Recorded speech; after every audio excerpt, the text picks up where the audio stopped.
Coming to you from Studio A here at Proven Winners Color Choice Shrubs. It's time for the Gardening Simplified Show with Stacy Hervella, me, Rick Weist, and our engineer and producer, Adriana Robinson. Well, Stacy, throughout the years, I have helped people with garden problems. I've been involved in the media for years, and when I'm out and about and people meet me, first thing they'll do is they'll shake my hand vigorously and introduce themselves, and then the next words out of their mouth are, "I have a brown thumb. Everything I touch dies." And I say to them, that's a piece of information I would have liked before you shook my hand. Are there plants that you can't kill? I say, well, maybe. At least I've tried with certain plants. And Stacy, I think when you approach this subject, you have to look at plants, first of all, considering what is their native habitat, look at their reach. In other words, how large an area across the world does this plant grow? Remember, it's all relative. And then finally, look at the roots. Some plants have what we call adventitious roots or rhizotomous roots, and it can make all the difference in the world as it relates to a plant's survivability. There are so many factors that go into a plant's ability to withstand challenges. But I do want to say first that I would think that when most people meet you, the first thing they would say is, "I've got the perfect pun for you." They do that too. I have hundreds of them. Some of my best came from listeners. Okay, just wanted to get that out of the way. Yes, but there are a lot of different factors. And when I was thinking about this topic, what I feel like there's a differentiation, right, between plants that are durable, which we talk about a lot. We will say things like, this plant will withstand wet soil, or this plant can withstand high pH or low pH or whatever. We talk about specific challenges. But to me, these plants that you can't kill can't merely tolerate one extreme condition. They need to be able to tolerate anything that Mother Nature can throw at it. That's a great point. And there are actually a number of those plants because, of course, you can walk around and see that plants are surviving despite all of the crazy stuff that Mother Nature does throw at them. But the bigger question then is, are they nice enough to have in your landscape? Yes, exactly. So if I elaborate on that a little bit, let's see how you feel about this, Stacy. For example, I said, look to where they are native. Think about the plants from the Great Plains like helianthus, coneflower, switchgrass, Asclepias tuberosa, a favorite plant of yours. And think about their root system and what it takes to survive out there on the Great Plains. Can get really hot, can get really cold, et cetera, right? And then take a look at the range. I think about an interesting tree people don't talk about a lot, and that is ironwood tree. The range of that tree is unbelievable throughout Canada, into the eastern U.S., all the way down to the Honduras. Wow, so it goes that far down? That far down. So a sizable reach on that tree. And then remember, it's all relative. If you were to go to the search engine of your choice and type in plants that are hard to kill, odds are what's going to come up are houseplants. Yes, probably. Because everybody kills houseplants and usually kills them with kindness. Now, there are super tough houseplants like ponytail palm or sansevieria or ZZ plants, but odds are people kill them left and right. Why? Because they overwater them. You know what? That is so true. In all of my years of helping people garden and answering questions, overwatering has overwhelmingly been the reason that people have killed their plants indoors and out. I have so many people who, here at Proven Winners, plant a lilac or plant a panic hydrangea, two of our best sellers, great plants, widely beloved.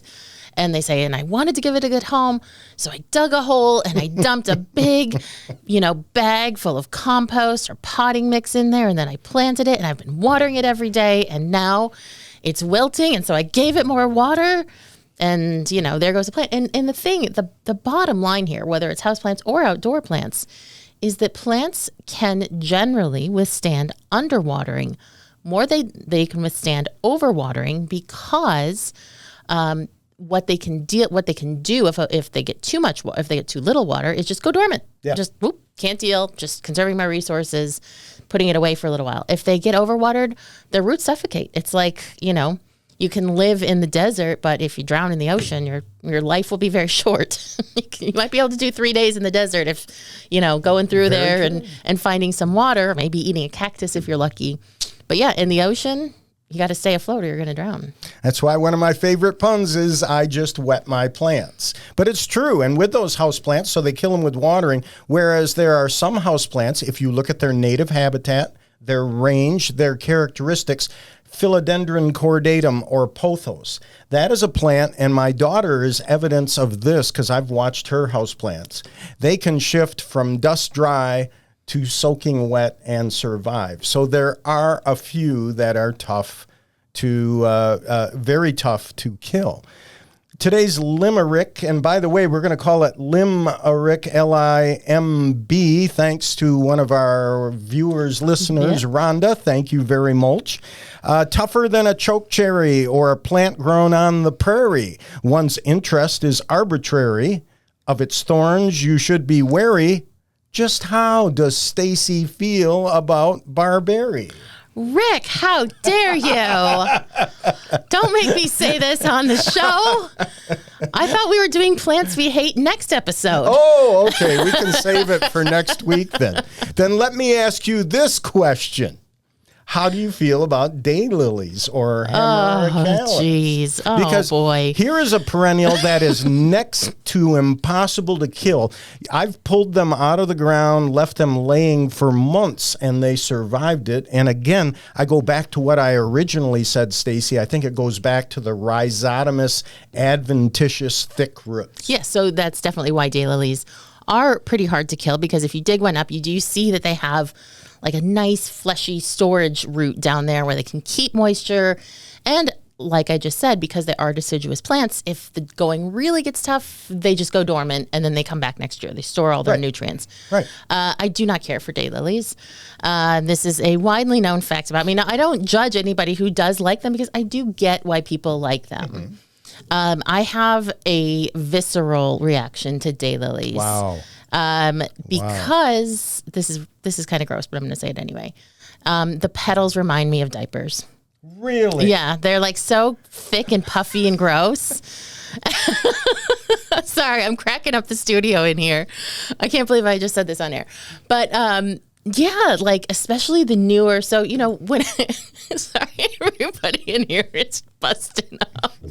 It all depends.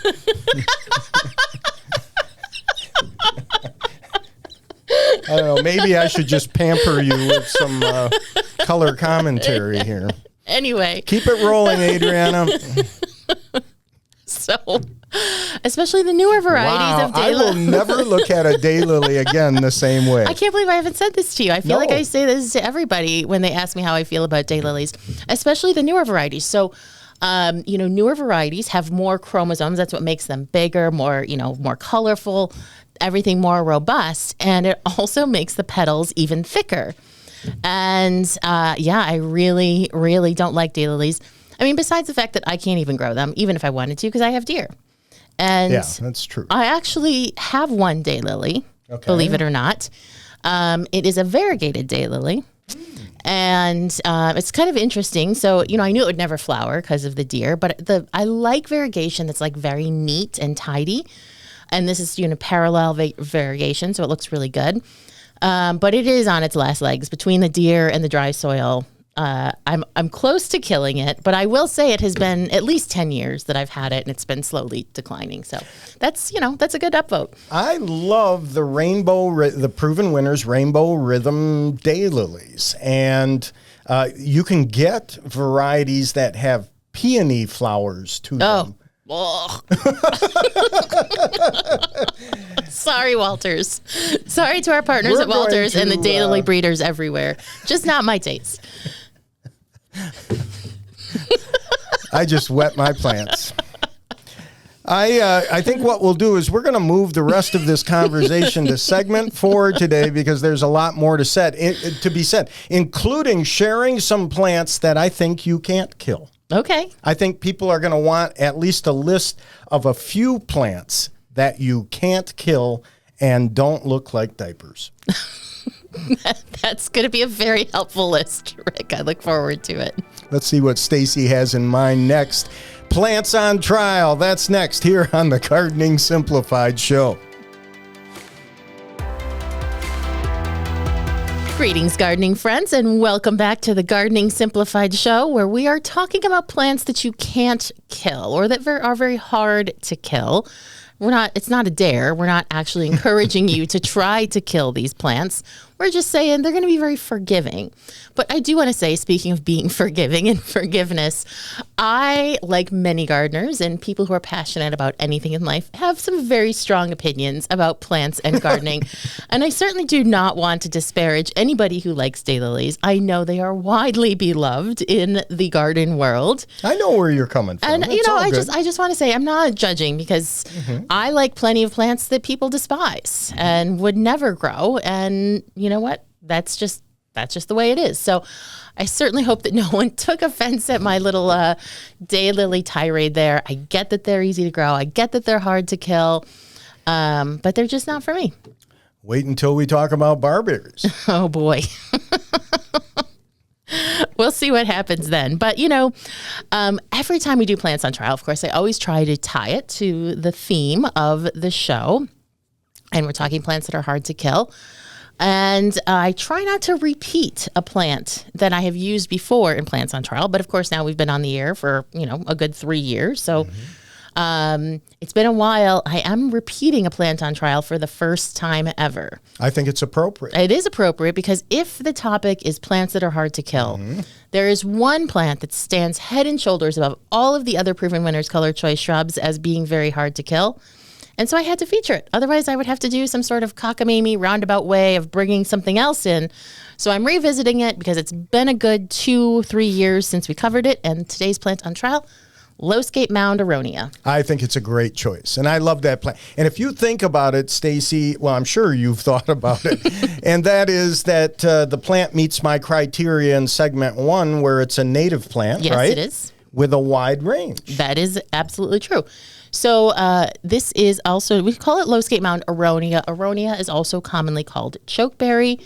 I'm not really sure how most people tend to know it, if they know it as aronia or chokeberry. I guess it depends on kind of your framework because some people do know aronia because they sell aronia as like a juice and nutritional supplement. Sure. So you might be familiar with it from that. We prefer the name aronia here at Proven Winners Color Choice because chokeberry just, doesn't have the charm. And it comes by that name earnestly. It does set big, kind of pithy berries that are so astringent that you will choke on them. It's one of those things that just sucks all the moisture right out of your mouth. Not a pleasant experience. But yes, you're right, Rick. Aronia are an abundant native plant. They basically grow everywhere from Maine as far west as Arkansas. So pretty, basically over the entire eastern half of the U.S. and Canada. And when I was reading a little bit more about where they're found in nature, 2 areas stuck out to me that really kind of account for this endurance that it has. Okay. They can be found in bogs and in dunes. Isn't that something? That is 2 extremes. Wow. Because we live in a dune area and it's extremely dry, very, very sandy. We have almost no topsoil, very well drained. But of course, a bog is, basically stagnant water and plants. And so you'll find aronia in all of those areas. And like I just said, it's also growing everywhere from Maine all the way over to Arkansas. So Arkansas is, quite hot. It goes down all the way into Alabama. So we're talking about good, solid USDA Zone 8 climates, as well as cold, northern Minnesota and, far eastern Maine, Zone 3 climates. So it also has that wide climate adaptability. And, that's another really important part of a plant that you can't kill. Is it's not just can it take really dry conditions and really wet conditions. Can it take those hot swings? Can it take those cold swings? Can it take a snow load? Can it take hot sun? And yes, aronia can do all of those things. But you're probably wondering, how does it look? And you could not be blamed because what's the point of having a plant you can't kill if you don't want to even look at it in your yard? That's no fun. Well, I'm telling you, Stacy, both the flowers and the fall color are quite appealing to me. Yes. So The show starts in spring with little clusters of white flowers. And what I love about the low Scape Mound aronia specifically is that the pollen is pink. And that might seem like a really minor detail that you're just like, oh, whoop-de-doo, pink pollen. But it's actually quite interesting. And it's interesting. It just makes the flowers look a little bit more colorful. So you're going to have those nice white flowers in spring. Plant's just going to sit around looking beautiful until late summer. And then those are going to turn into purpley black berries. Okay. And then in a few more weeks, you're going to have amazing fall color, red, orange, yellow, the whole, hot color range there. And the thing that makes low Scape Mound aronia special and why it's part of the Proven Winners Color Choice brand is because compared to our wild aronia, which are going to be about 6 feet tall and wide, low Scape Mound reaches 1.5 to 3 feet tall and wide. So it lives up to that mound name, just kind of growing as a tidy little tuffet there that doesn't get too tall and doesn't really get too wide. So it's a good landscape friendly size, and it's a good landscape friendly habit that makes it a lot easier to get this durability in a plant that actually works, in your standard residential landscape. I'm trying to show restraint and not say, are you pollen my leg? But I will concur that with low Scape Mound aronia, the shape of it in a landscape just kind of follows the contour of a landscape, which is part of what makes it such a fantastic plant. And my personal experience with the plant, I had put it in the ground, Stacy, and something came along, either a deer or rabbits, and ate it to the nubs. Oh, wow. Okay. And it bounced back and came back with renewed vigor. So. Yes. So I also have my own personal experience with this plant that I can attest makes it hard to kill. So, one of the perks of working in the horticulture industry is you tend to get a lot of free plants. It's a good job perk. And so we had a plant giveaway, and, usually they're at the end of the season. And I took 3 low Scape Mounds, of course, with the best intentions. They're native. I have a native plant garden, thinking I'm going to plant them in there. But you know how it is. The season gets in the way. Nothing gets planted. So I then overwintered the aronias in their nursery containers. Okay. So, something that we tell people not to do. Mm-hmm. I do it all the time. But it's different when it's a free plant versus when someone has, shelled out money for it. You don't want to just say, oh, yeah, go ahead and risk it. It's not that big of a deal. Where I'm just like, if I lose them, not that big of a deal. So I overwintered them in their nursery containers. They came back in spring, no problem. Whole other season goes by. I still don't plant them. Because, you think, okay, I'm going to do this. And then things start to grow. And then you're just like, oh, wait, no, that plant looks so good right now. That's where I was going to put it. I don't want to dig it up right now. And then next thing you know, it's too hot. Oh, it's too hot to do that. And, there's always, you know how it is. Sure. I'm sure our listeners know how it is. Adriana's also nodding just for reference here. So we're all on the same page. So I never planted them. I did that for 3 seasons, and they never died. Wow. I had to finally throw it away because I do have to say this plant does sucker. And that is, like Rick was saying about, having these robust roots. That is one of the reasons that it can be so durable and so able to withstand these challenges. Is as it's growing, it puts out these kind of stolons and will put out shoots not far from the main plant, but potentially at some distance from the main plant. And that is one of the ways that it's able to really utilize all of the nutrients, all of the moisture, and have the ability to withstand really challenging conditions. So it's not the worst offender when it comes to suckering. And if you don't like the suckers, all you have to do is take a sharp spade and just whack them out.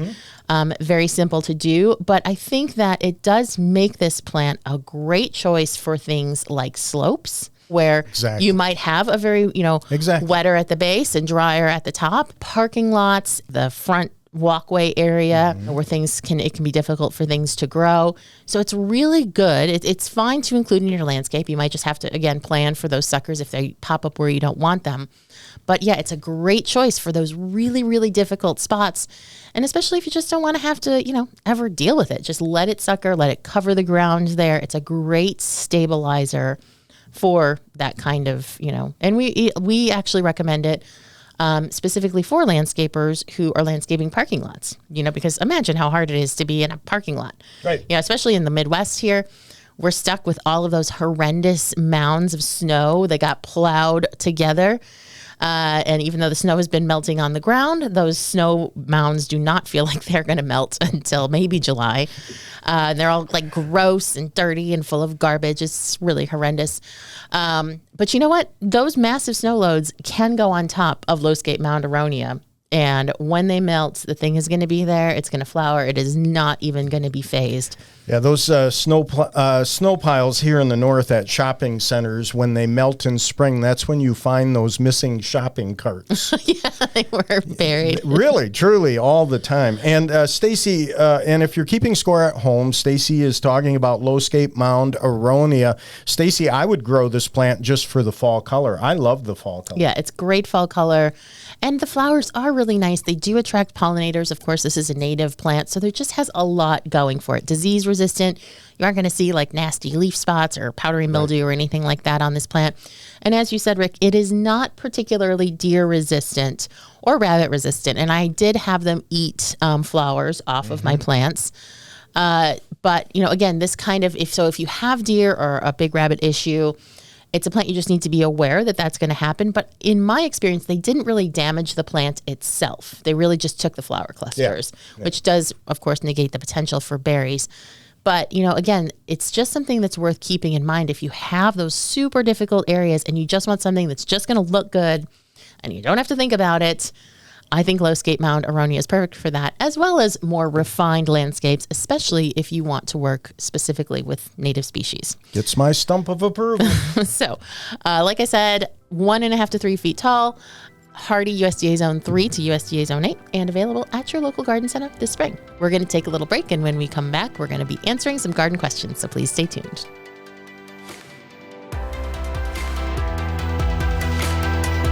Greetings, gardening friends, and welcome back to the Gardening Simplified Show, where it is our pleasure to help you with your gardening questions. And I know they're going to be coming in hot and heavy in these next couple weeks. We've been filming some pruning videos to try to address some of the questions that people are going to be having very soon. And of course, there's a lot of information on our YouTube channel. So if you're already watching us on YouTube, make sure you check out some of the other content that we have there, because there's a very good possibility that we've answered some of your gardening questions with something that's already in there. And of course, our website. And, you know, again, if you need an answer right away, because we can't answer every question on radio, we only have a few minutes to do this, please do write into provenwinners.com. You will always get a personalized answer from one of our horticulturists giving you the help that you need. And wow, is pruning a big one? Oh, yeah, for sure. Yeah. And remember, if you need to know one piece of advice for pruning, when in doubt, don't prune. Don't do it. Just when in doubt, don't. So if you're out there, you're wondering, we get some nice weather, which we are going to be having here finally in Michigan. You might want to say, I'm going to get a head start and do some work. When in doubt, don't prune. Just figure it out first, and then you can go back and fix your things. But, you know, we still have the enduring mystery of the Steve and Mary crepe myrtle. Who done it? Our listeners are dying to know if Steve and Mary have a reaction to our suggestions. So, Steve and Mary, if you are hearing this, please do write us back. I did not see your message in there, or leave a comment on YouTube and let us know how it's going, because we have people very invested in your mystery, and we have people who are writing in with some ideas of their own. So our listener, Alyssa, says she loves the show. She looks forward to it. She says we bring joy to her week, which is so sweet. But she says she was listening to the episode on moving plants and wanted to comment on and sympathize with the listener with the crepe myrtles. She says, I've also had bunnies just chew off the branches and leave them scattershot on the ground. So maybe it was a rabbit. Although she said nothing as large as what you've described in the episode. Her most recent victims were 4 young hazelnut shrubs. So sad. I love hazelnuts, the plants and the nuts. She says, I've included a photo. You can see how much height they cut back. And she said, I was devastated. And honestly, I would have been less mad if they'd at least eaten them, the jerks. Just left them strewn and sad, flowers and all. And then she wisely ends, gardening is not for the faint-hearted. And I feel you on that, Alyssa, because this reminded me that in my succulent garden, the rabbits, I have Allium sphaerocephalon, the drumstick allium. Oh, yeah. Lovely plant. Yeah, just love plant. it. Mm-hmm. You know, it's one of those see-through plants. It doesn't take up a lot of space. It just adds height. It's gorgeous. And once they start budding out and growing in my garden, the rabbits do bite them down, and then they go, "Oh crap, this tastes terrible," and then they leave it on the ground. They can't spit it out, which is one of the things. So they don't spit it; they just like start to munch it, and then they're like, "Wait, this does not taste good," and then they just leave it. And there's nothing, of course, they can do at that point. But yeah, rabbits do sometimes do that. But overall, I do still believe that the crepe myrtle, the branches that they cut into, just seemed a little too thick for rabbit damage. Well, and that's something we see here in the north every year also around this time of the year. Not rabbits, but squirrels, especially on spruce trees where those tender buds, the sap is moving through the branches. They give a little chew, like the word you used was scattershot all over the ground. That was Alyssa's word, yeah. Yeah, and you'll see that, thank you, Alyssa, you'll see that on the ground with spruce branch tips too, but that's all sorts of things. Maples too. Right now they're chowing at the maples to get the sap that's running. Right. And so then you're like, whoa, why is my maple dropping all these flower buds? But no, it's just squirrels. Well, Maple will get an answer for this mystery at some point. Sure would be nice to know. Chris has a quick question that's a follow-up to our recent show about moving plants. You mentioned moving a pawpaw tree. From what I understand, you're supposed to cut around the tree a season ahead to cut the rhizome roots. I'm not sure if you didn't mention that or I missed it. I think I mentioned that, but if I didn't, thank you, Chris. I appreciate that because I think that's wise. With trees that you're going to try to move, again, Stacy, I believe people should sharpen their shovels, have a nice sharp edge on it. And Chris, you're right. It makes a lot of sense to me to do that, to create some hair roots at the point where you've cut the roots and intend to move it at some point. The tough conundrum, so to speak, is how far out from the trunk do you cut? I mean, I would basically say the canopy line. I would agree with you. If you can. But that could be a pretty big ball. That could, and you don't necessarily, so basically what this is the concept of root pruning. So you're going all around the plant that you're in, especially a tree that you're intending to move. And again, by severing those roots, the plant is then going to concentrate additional root growth into this prospective root ball. And then that just helps it kind of undergo that transplanting process a little bit easier. It's a very good thing to do if you have the foresight and time to do that. Of course, we don't all have that time, but yes, that would in many cases leave you quite a very large root ball. But what else can you do if you're going to move a big tree? You might just need to have a pizza party with some friends, and that's what you do. You get a big tarp and you do that. And coming from the garden center industry, there were a lot of fertilizer companies, Stacy, that would recommend a liquid fertilizer when you make those cuts into the roots. Many of these were like a vitamin B12 or whatever. I'm not endorsing that. I'm not saying do that. I'd have to do more research on that, but you will see a lot of that out there.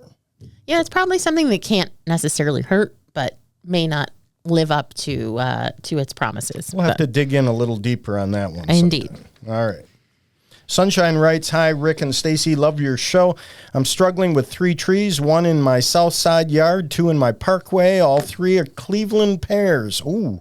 We planted them in 2020 because they gave 4 seasons of interest. But this was before I found out recently how invasive they are, and we want to remove and replace them. The only other tree I can think of to use to get the 4 seasons of interest we want is Autumn Brilliance Serviceberry. And I'm going to give a big thumbs up and kudos to that suggestion, but we'll see what Stacy has to say.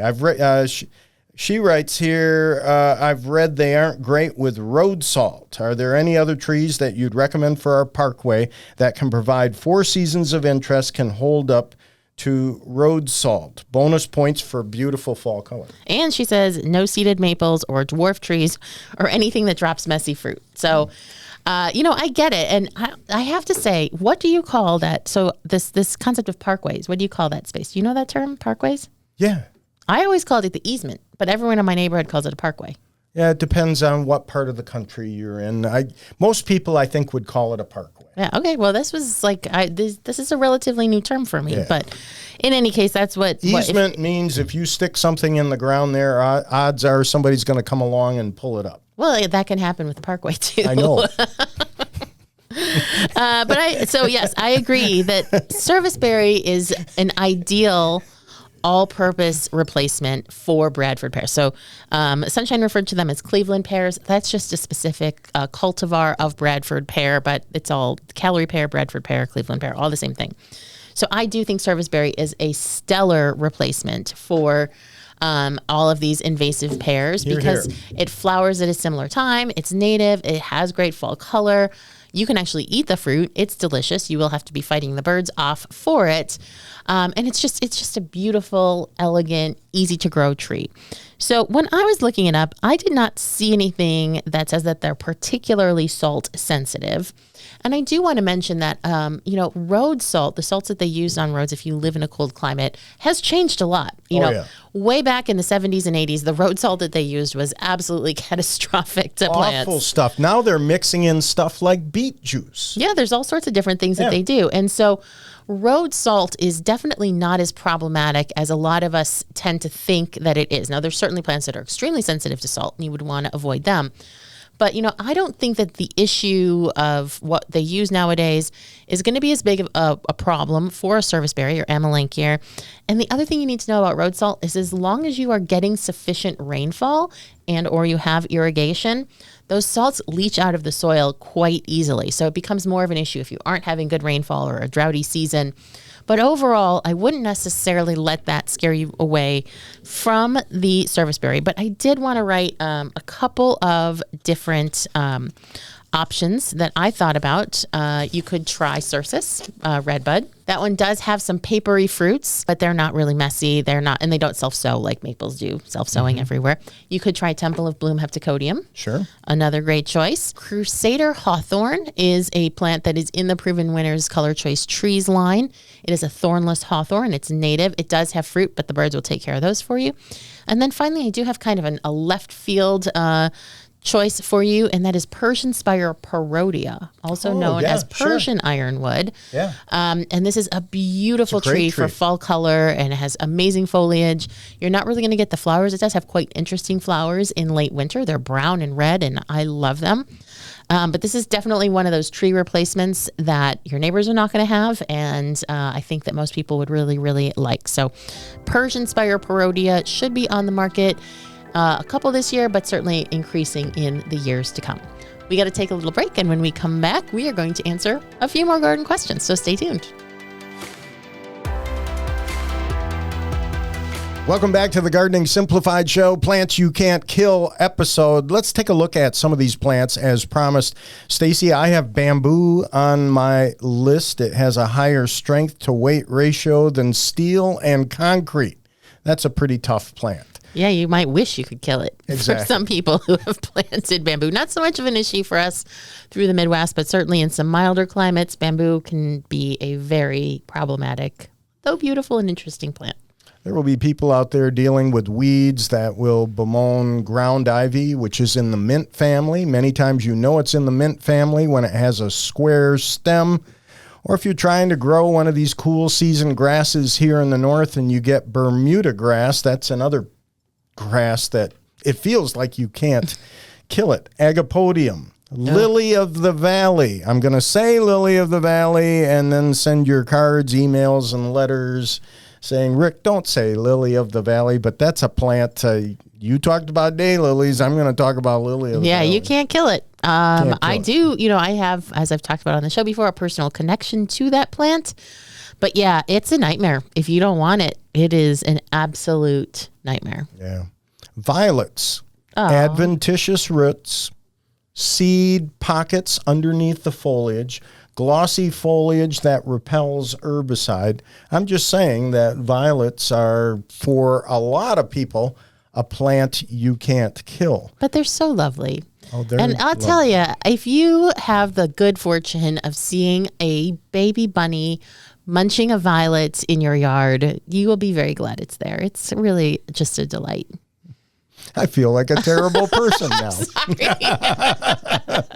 No, it's, I know people hate lawn violets. And if you're trying to grow a beautiful, consistent lawn, yeah, they would definitely be problematic. But I love the color of violets. And because I have a high tolerance for a bit of weediness, if, the plant has an aesthetic trade-off, I'll tolerate some violets in my lawn, absolutely. Or in my yard now. Let's go down this route. Yucca. Oof, yeah. Any plant that has a real fibrous nature to it, I think is tough to kill. I've got potentilla on the list only because it's so hardy. Yes. Chives, carex, hellebores. I had chokeberry or aronia on my list. Any plants that grow in the Great Plains, as we mentioned. I'm not going to say barberry. Sedums, peonies are tough to kill. Yeah, they are, for sure. Snapdragons, nepetas, junipers. Think about Opuntia, prickly pear cactus. You find that, I looked it up here. Opuntia is native to the lower 48 states of the United States. Yeah, it grows all over here. You see it quite often. I have some in my garden. And it is definitely hard to kill, and we do manage it, but that's not really a fun job because it is extremely spiny.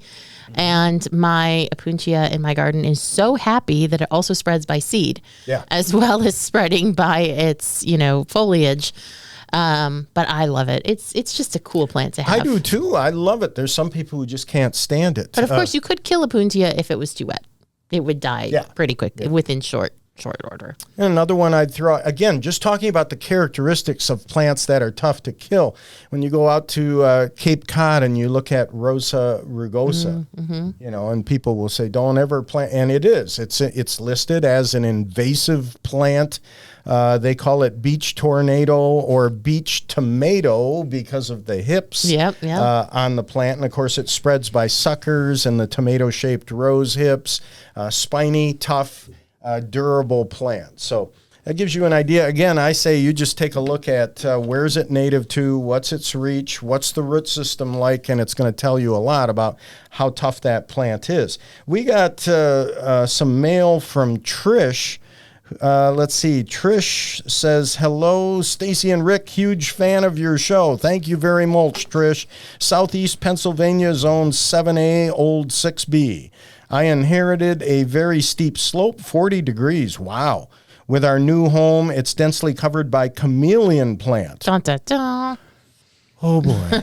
So this is a plant that you can't kill, but wish that you could if you have it. Houtinia. This is our third listener question from someone who is trying to manage chameleon plant. Oh, interspersed with peonies, azalea, huge viburnum at the area's edge.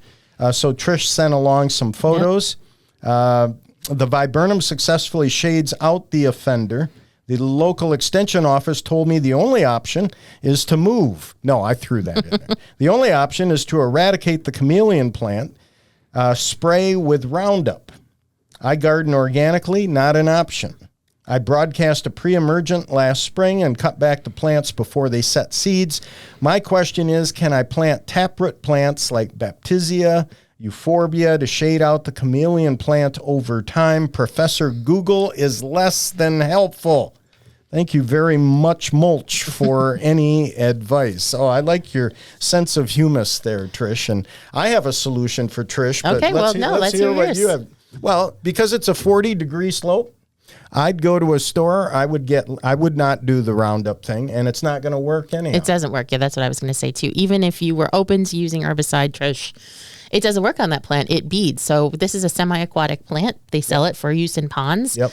And you try to put any kind of water on it, and all you're going to have is beads. So it won't even work. I mean, you can add a spreader sticker. You could spray in fall where it's more effective than the top kill you'd get in spring or summer. But I'm with you, Stacy. I still don't think it's going to work. No, not completely. So a 40-degree slope, my recommendation is you pull out the nice plants that you have in there, like the azalea or some of the other plants, our episode Bust a Move. Pull them out. And then sacrifice the area for a year. Get some heavy, thick black plastic with landscape pins, pin it to the ground, and let the sun do the work and solarize the area. Yeah, I mean, I have heard, if you're looking at the many nightmare stories of people who are trying to deal with chameleon plant, also known as Hutunia, and it's also sold in Asian markets to eat as fish mint. Yes, I read that. Yeah, so it is edible, but you would have to eat an awful lot of it to have any effect on your... What's for dinner tonight? And let me tell you, we'll have Trisha's pictures, of course, on YouTube, so you can catch them there or in the show notes. It's a lot of Hutunia. And we've heard from other listeners who have had to deal with this plant.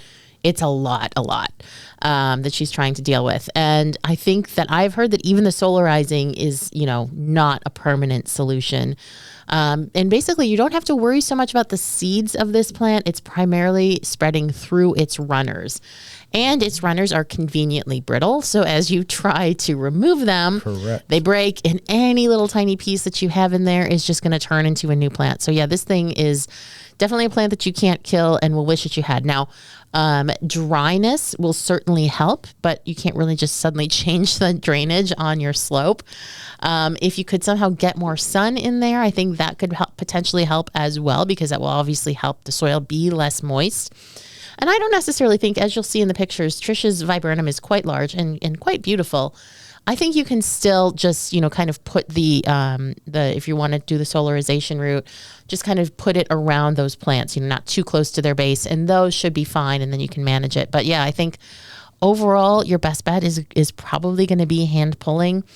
You might be able to look into whether there is a pH level that they can't stand, either more acidic or more alkaline, and try changing the pH, putting down lime or sulfur to change the pH and see if that helps. But honestly, this is just one of those plants that I really wanted to cover Trisha's question in this episode, because it really is just that hard to kill. Yeah, and programming or editorial note I would make is that if you go the solarization route, it's not a situation where you put it on and 2 weeks later take it off. You are in for the long haul in order to make this work. So at least a year, and I would say in the case of Hutunia, you would probably want to go for maybe even 2 years.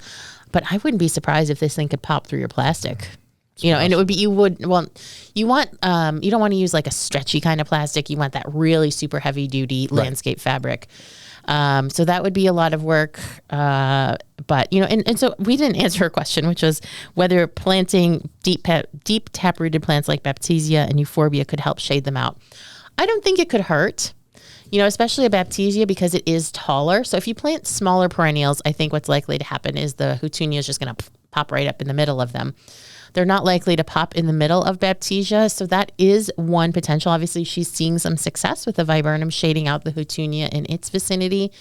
So you could certainly try that.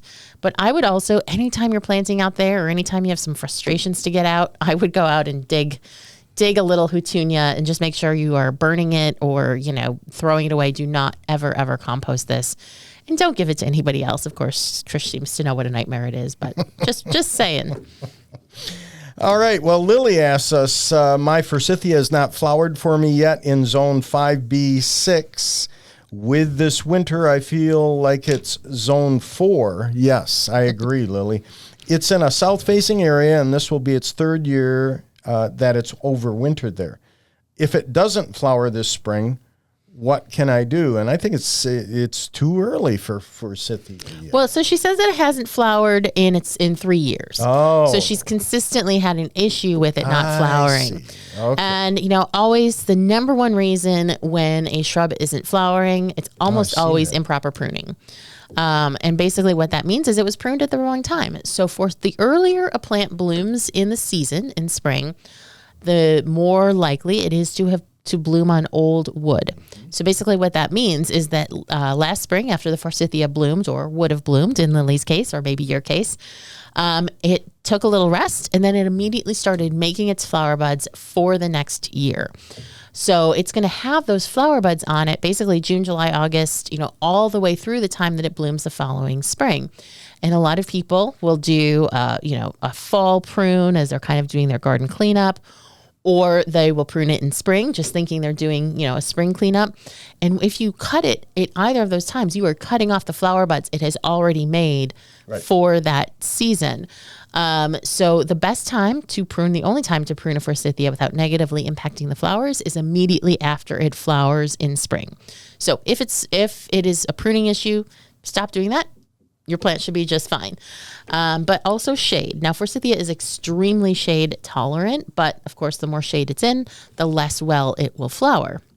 Well, Lily's saying here it's on the south side in zone 5B, so I'm going to hope that it's getting a fair amount of sun, but you are correct. And I have seen with Forsythia in zone 5B where if you get a lot of snow, above that snow line, the buds are lost yep. due to temperature, and that can happen too. But you're right, Stacy. This is saying 3 years. Yeah.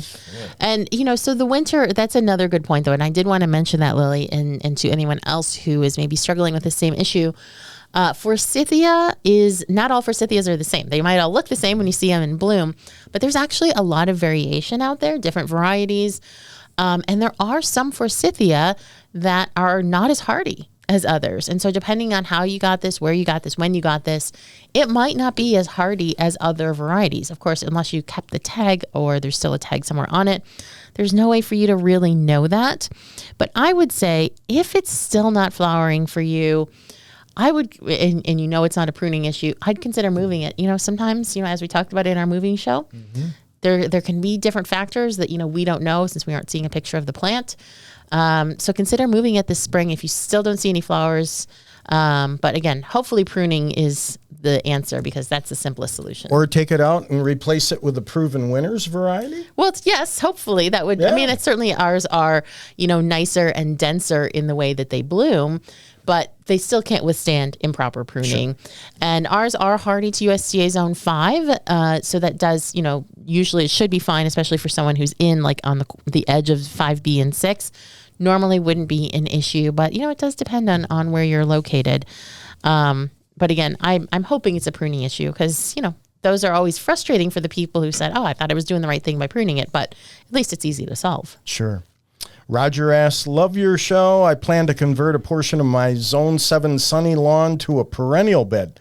My plan is to first kill the grass with herbicide, then apply 3 inches of compost, then finally transplant my grumpy perennials. He's saying it here. Yes, grumpy perennials, now in part shade to full sun. Am I on the right track?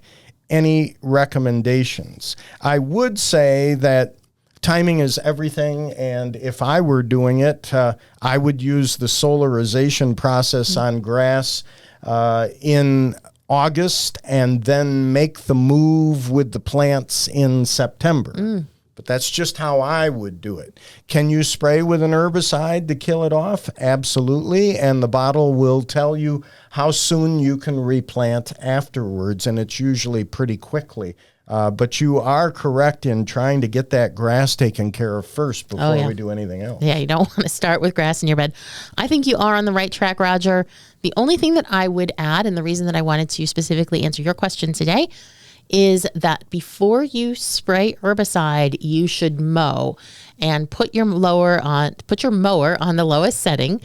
Usually Rick is always like, put it high, make sure that grass is shading itself out. So when you want a good looking lawn, I would say lower your deck as low as it can go so that you're nearly scalping your lawn, and then put your herbicide on because that's going to make it a lot more effective. And really help to kill those roots because, of course, as the grass comes out, it can be difficult to manage it with herbicide because grass is fairly narrow.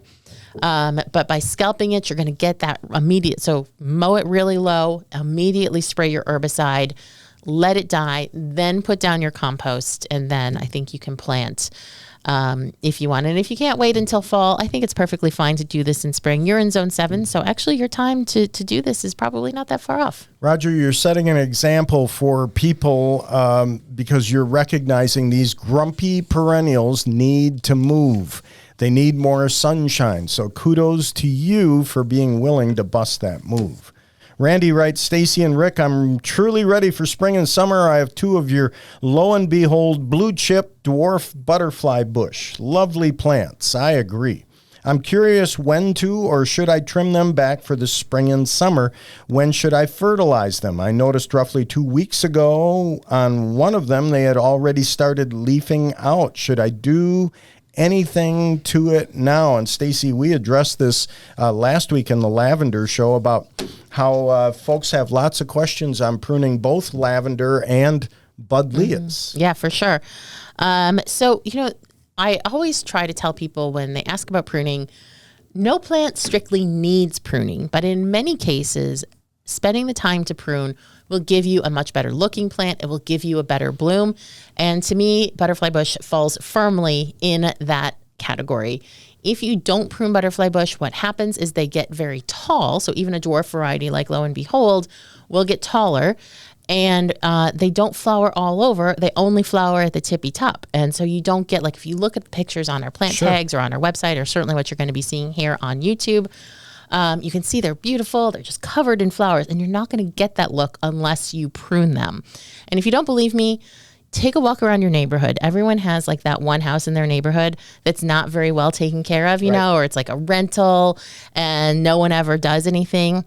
And if you see a butterfly bush that's like 8 feet tall with just a few sparse flowers at the top, you know that is an unpruned butterfly bush. Well, and Stacy, as you know, I'm a runner, so I run through neighborhoods, and to keep myself occupied, I mentally score homes as I'm running by. And so watch out if he's running in your neighborhood. Yeah, and if you have Proven Winners Color Choice shrubs in your yard, you automatically get bonus points. Oh, I like this. Yeah. All right. There's no prize involved. Watch out, West Michigan.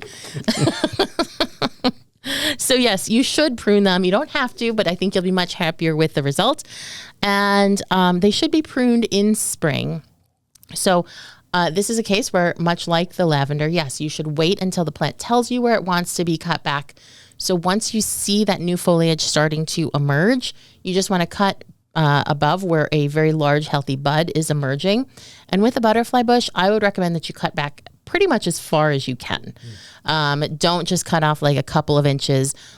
Go to where those lowest buds are emerging and cut just above those, because that will really help you to keep that nice, tidy, very floriferous shape. And don't worry really that one of them seems to be leafing out and the others don't. I see this with butterfly bush all the time. Even here where everything's in the same conditions and being expertly taken care of, there must just be like some very subtle microclimates that we can't pick up on, where one plant seems to, leaf out much earlier than its neighbors, even though they're all the same variety. But just wait until you see that new growth, then go ahead and cut them. If you want to fertilize them, one application in early spring should be sufficient. The general purpose fertilizer I recommend for shrubs is a rose fertilizer, but you can use whatever you have. It's not that big of a deal. And then that's all. Then you just have to wait. And then once the heat comes on, June, July, you'll have a fully blooming butterfly bush again. Deb writes, I'm moving to a cul-de-sac in April. So we call that a court usually here in Michigan.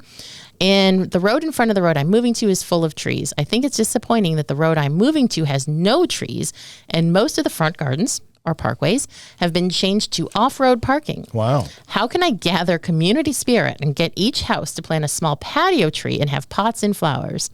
I appreciate that it can't be a tree-lined road as there's limited space for cars, but that doesn't mean there can't be small potted trees, flowers, and more green. I would like to have a road that people talk about how pretty it is, a road that gives a real community feel and supports wildlife. Can you help? Wow. I mean, we're not psychologists. I do want to say this is like a group psychology question, and I don't know anything about psychology. Have a block party. I would start by having a block party, and a cul-de-sac is the perfect place to have a block party. Yeah. So if you get the neighbors together, that's a place to start. Number two, so I live on a cul-de-sac. And when I moved into the house, the yard had been neglected. And the neighbors were all watching me because I got in there and I started tearing stuff out, pulling stuff out, and started planting like crazy. And the cannas started coming up and people started ringing the doorbell, asking, what's that plant and what's that plant? And pretty soon, most of the neighbors started doing the same. Well, I think that is really the key, is you have to set an example. And once people start to see that, like, oh, wow, what Deb did looks really great. I don't see her out there slaving over it every single day. So, it doesn't seem like it's that hard. I think you set the example first. And then as you get to know your neighbors more and more, you can kind of say, have you ever thought about this? And I think the important thing to remember for gardening is when you're a gardener, you have all that enthusiasm, but it took you time to get there. You may have had some sort of natural inclination towards gardening, but it takes a long time to start to acquire the knowledge and experience and awareness of plants that you have. And most people don't have that. So it's not necessarily from a lack of wanting to do it. It's from a lack of not knowing where to start. Yeah. Or not a lack of, just not knowing where to start. And, Deb, if you have that idea and can kind of be that leader for people, by having this example and saying, hey, if you would like to do this too, I got this at so-and-so's garden center, which is, a couple miles away. Here's some other plants that you could try. Again, the best thing that you can do anytime you have to have a difficult situation like this is just assume that the other people have a good intent and are open to your suggestions. Yeah, and Deb, I would suggest to you, again, living on the cul-de-sac that I do, that's what I started doing, and neighbors really got into it. And pretty soon they're growing cannas and they're growing ornamental grasses and they're asking me questions, and people just kind of get into it. And I would share with you, and I've shared this before on the show, that in the garden center industry, we knew that people need that inspiration. Mm-hmm. And so we'd take a few employees and have them take the store uniform off and put them in civilian clothes. And then you put some nice plants on a shopping cart and just tell them to go walking around. Well, you'd be amazed. People are like, what's that plant? What's that plant? Where'd you get that plant? You had shopping ringers? Shopping ringers. It works. I'm glad to hear it. It's true. We're just inspiring people. Yeah, people need some inspiration. And Deb, it sounds like you are ready to be that inspiration. And, I think you can do it. Yeah, I think you can do it.